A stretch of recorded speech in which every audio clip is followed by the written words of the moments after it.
शादी के बाद कामनी देवी तोहलवन के माई बन गल बाड़ी और रिंकी मिंकी तोहलवन के बहन लालवन बांधलवन।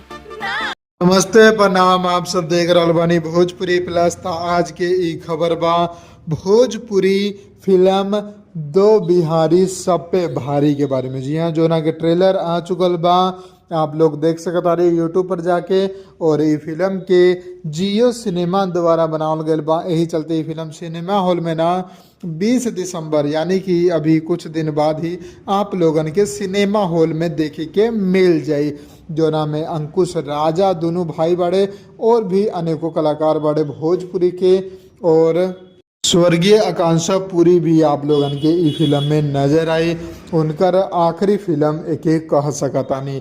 बाकी बात करें कहानी के, तक कहानी बा दूगो भाई के जो कि दूगो लड़की से प्यार कर लेवेले, उनका साथ रोमांस होला और सब कुछ ठीक रहेला, लेकिन बीच में एंट्री हो जाला वो दोनों के बाप के। जी हाँ, जो कि एगो वैसन लेडीज से प्यार करेला जो कि उहे दूगो लड़की के माई रहेली, जोना से ओकर दोनों बेटा प्यार करेला।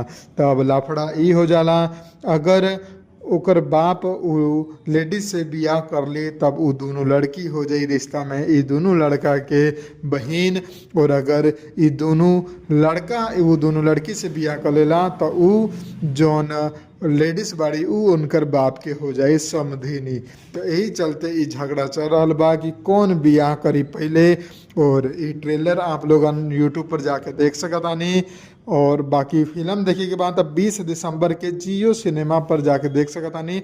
बिल्कुल फ्री स्ट्रीम हुई, आप लोगन के बहुत मज़ा भी आई। शानदार फिल्म बा ट्रेलर के हिसाब से।